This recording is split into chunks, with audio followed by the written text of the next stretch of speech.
नमस्कार सर्वांना, श्री स्वामी समर्थ. तुम्हा सगळ्यांचं आपल्या चॅनलमध्ये खूप खूप मनापासून स्वागत आहे. आजचा दिवस तुम्हाला खूप छान आनंदाचा जाऊ दे हीच स्वामींचरणी प्रार्थना करते आणि आजच्या व्हिडिओला सुरुवात करूया. तर आजच्या व्हिडिओमध्ये आपण नवरात्रीमध्ये मंगल कलश कसा स्थापन करायचा याबद्दलची अगदी डिटेल माहिती आपण बघणार आहोत. बघा, आपल्या घरामध्ये मंगल कलश स्थापन करणं म्हणजे देवघरामध्ये मंगल कलश स्थापन करणं खूप खूप खूप शुभ असतं. अत्यंत प्रभावी आणि अत्यंत शुभ घटनाही असते. ज्या दिवशी तुमच्या घरात मंगल कलश स्थापन झाला त्या दिवसापासून तुमचं सगळं मंगल होत असतं, लक्षात घ्या. आणि कुलदेवीची अत्यंत प्रभावशाली सेवा आहे, लक्षात घ्या. आपले गुरुमाऊलीसुद्धा नेहमी सांगतात, केंद्रात सांगितलं जातं की मंगल कलश घरात स्थापन नक्की तुम्ही करा. तर बघा, आता हा मंगल कलश तुम्ही म्हणजे रोज तुमच्या घरामध्ये स्थापन केला तरी चालेल, काही हरकत नाही. खूप मोठी सेवा आपल्या कुलदेवीची आपल्या हातून घडत असते. आणि जर तुम्हाला रोज जमत नसेल तर तुम्ही या 9 दिवसामध्ये, नवरात्रीच्या 9 दिवसामध्ये, आता पुढच्या सोमवारी म्हणजे 22 तारखेला आय थिंक घटस्थापना आहे.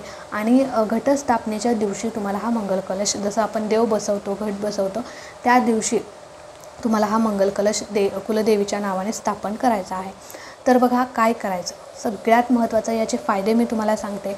बघा, तुमच्या घरामध्ये जर कर्जबाजारीपणा असेल, पैशाची चणचण असेल, किंवा सतत एखादं संकट, सतत म्हणजे कोणतं ना कोणतं संकट तुमच्यासमोर येत असेल, कोणतंच मंगल कार्य, शुभ कार्य तुमच्या घरामध्ये घडत नसेल, आणि जरी घडणार असेल तर त्यात काहीतरी अडचणी येत असतात किंवा काहीतरी बाधा येत असते, सतत ते विघ्न येत असतात म्हणतो ना, तशा प्रकारे काही गोष्टी तुमच्या घरामध्ये घडत असतील, आर्थिक टंचाई असेल, पैसा आलेला टिकत नसेल, तर ह्या सगळ्या कारणांवरती आपला मंगल कलश जो आहे तो खूप प्रभावी आणि खूप मोठी सेवा आहे.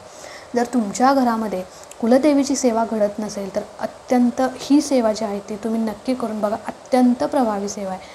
एकदा करून बघा, तुम्ही कायम तुमचा मंगल कलश तुमच्या देवघरामध्ये स्थापन कराल, यात काही शंका नाही.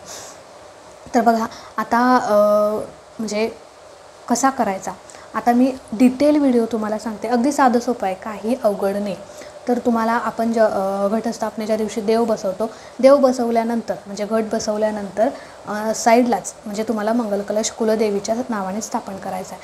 बघा, कुलदेवी आता 3.5 शक्तिपीठांपैकी तुमची कोणतीही कुलदेवी असो, म्हणजे रेणुका देवी असो किंवा सप्तशृंगी आई असो किंवा महालक्ष्मी असो, तुळजाभवानी असो, 3.5 शक्तिपीठांपैकी तुमची कोणतीही देवी असो म्हणजे कुलदेवी, तर तिच्यापर्यंत आपली ही सेवा नक्कीच पोहोचत असते. आणि आपल्या घरामध्ये आपल्या कुलदेवीची सेवा होणं खूप महत्त्वाचं असतं, लक्षात घ्या. पितरांची आणि कुलदेवीची सेवा आपले स्वामीसुद्धा नेहमी सांगायचे, कुलदेवीची आणि पितरांची सेवा आधी करा आणि मग माझी सेवा करा. गुरुमाऊली पण नेहमी सांगत असतात आपल्याला की तुमच्या घरामध्ये भले तुम्ही स्वामींचे पारायण करताय, अखंड कितीही नामस्मरण करताय, तारक मंत्र, तुम्ही जोपर्यंत पितरांची सेवा करत नाही किंवा कुलदेवीची सेवा तुमच्या हातून जोपर्यंत घडत नाही तोपर्यंत स्वामींची सेवा केलेली तुम्हाला कधीच फलदायी ठरणार नाही, लक्षात घ्या. कारण देवांच्याही आधी आपल्याला आपली कुलदेवी आणि पित्र आपले महत्त्वाचे असतात. आणि आपण जिच्या कुळामध्ये जन्म घेतलो आहे तिची सेवा जर आपल्या हातून घडणं खूप महत्त्वाचं असतं. कारण तिच्या कुळात आपण जन्म घेतलेला असतो, ती आपली मोठी आई असते, लक्षात घ्या. तो म्हणजे कुलदेव जर तुम्हाला असेल तर तो आपला बाप असतो. आणि आपल्या आईबापाची सेवा होणं खूप महत्त्वाचं असतं. आईबापाचा आशीर्वाद आपल्या पाठीशी असेल तर जगाच्या पाठीवर कोणतंही दुःख, संकट येऊ, त्या दुःखातून, संकटातून आपली कुलदेवी, आपला कुलदेव आपल्याला नक्कीच त्यातून बाहेर काढत असतात. आता दरवर्षी कुलदेवीचा मान सन्मान करणं, वर्षातून एकदा मान सन्मान करणं, हे सुद्धा आपल्या हातून घडलं पाहिजे, लक्षात घ्या.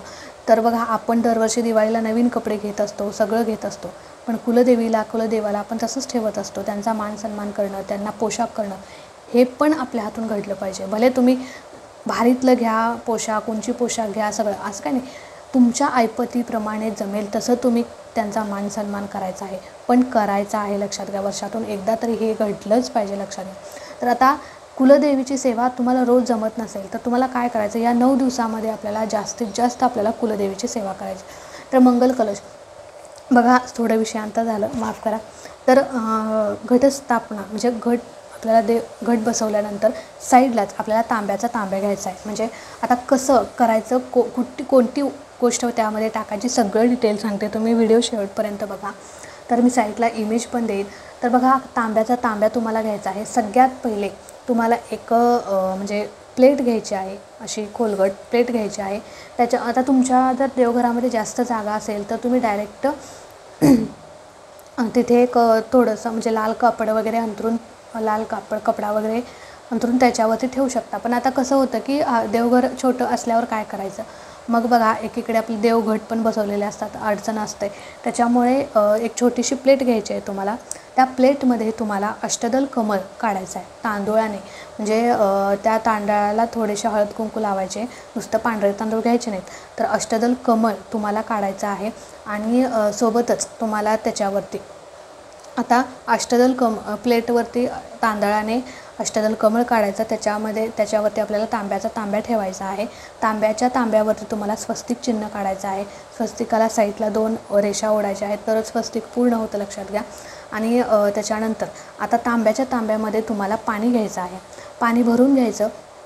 पाण्यामध्ये तुम्हाला एक सुपारी टाकायची आहे, पैसा टाकायचा आहे, 1 रुपये किंवा 5 रुपयाचं नाणं टाकायचं आहे. तुम्हाला त्यासोबत हळद कुंकू टाकायचं आहे, एक फूल टाकायचं आहे, अक्षता टाकायच्या आहेत. बस एवढ्याच गोष्टी तुम्हाला त्या तांब्याच्या तांब्यामध्ये म्हणजे पाण्यामध्ये टाकायच्या आहेत. परत एकदा सांगते, तांब्याचा तांब्या घ्यायचा, एक प्लेट घ्यायची, प्लेटमध्ये अष्टदल कमळ तांदूळाने काढायचं, ते प्लेट तिथे ठेवायचे आणि मंगल कलश स्थापन करण्यापूर्वी दिवा प्रज्वलित करायचा आहे, लक्षात घ्या. नाहीतर मंगल कलश स्थापन केला आहे आणि मग दिवा प्रज्वलित केला आहे असं नाही. अग्नीच्या साक्षीने आपल्याला ही सेवा करायची आहे आपल्या कुलदेवीची.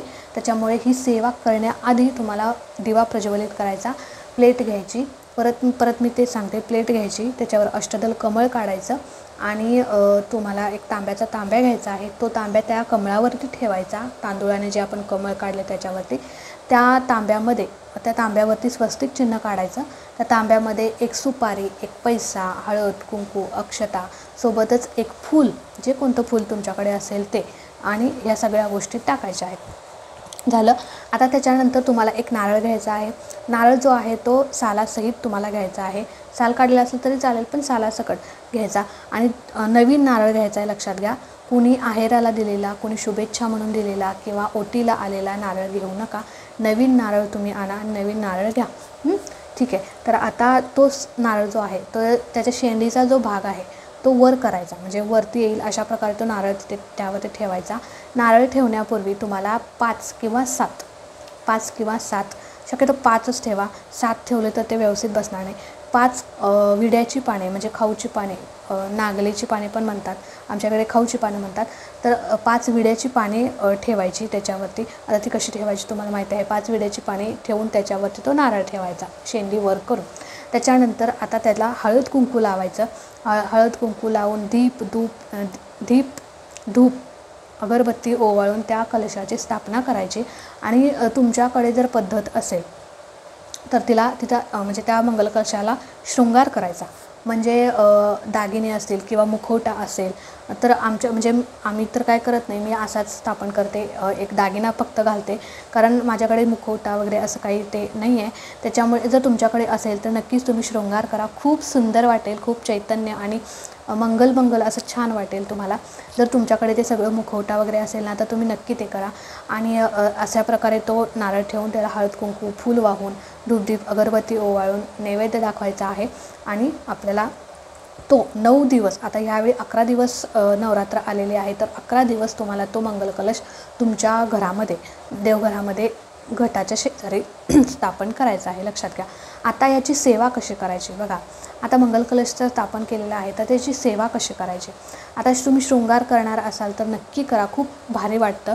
तर तुमच्याकडे जर असेल तर, नसेल तर फक्त आहे असं रोज त्याची पंचोपचार पद्धतीने पूजा करायची आहे. रोज तुम्ही पाणी बदललं म्हणजे तांब्यातलं तरी चालेल, नाही बदललं 9 दिवस आहे तसं ठेवलं, म्हणजे पाणी जर कमी होत गेलं तर फक्त त्यात पाणी वाढवलं तरी चालेल किंवा 2-3 दिवसांनी पाणी बदललं तरी चालेल. सोबतच जर खाऊची पाने जर वाळली तर ती पण बदलायची आहेत. खाऊची पाने जर तुम्हाला नाही मिळाली तर आंब्याची पाने तुम्हाला ठेवायची आहेत त्याच्यामध्ये. तर अशा प्रकारे तुम्हाला असा मंगल कलश स्थापन करायचा आहे. मंगल कलश स्थापन झाल्यानंतर अर्थात आपण देवी पण आपल्या घरामध्ये बसलेली आहे, देव बसलेले आहेत.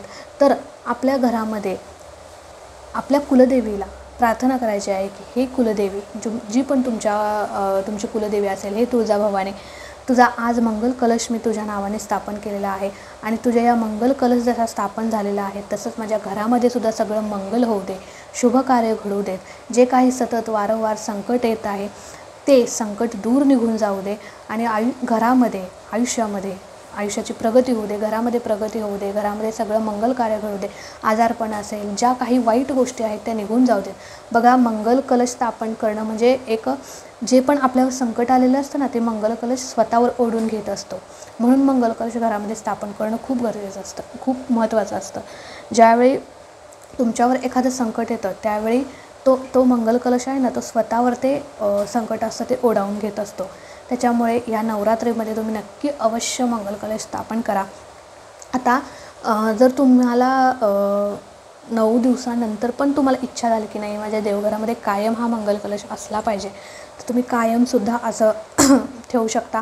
फक्त मंगळवारी शुक्रवारी त्यातलं पाणी बदलायचं नव्याने. म्हणजे आता पहिल्या दिवशी आपण कसं स्थापन केला तसं दर मंगळवारी तुम्ही स्थापन करायचं आहे. या मंगळवारी केला तर पुढच्या मंगळवारी किंवा शुक्रवारी अशा प्रकारे तुम्हाला म्हणजे देवीच्या वार असतो ना त्या दिवशी तुम्हाला तो स्थापन करायचा आहे.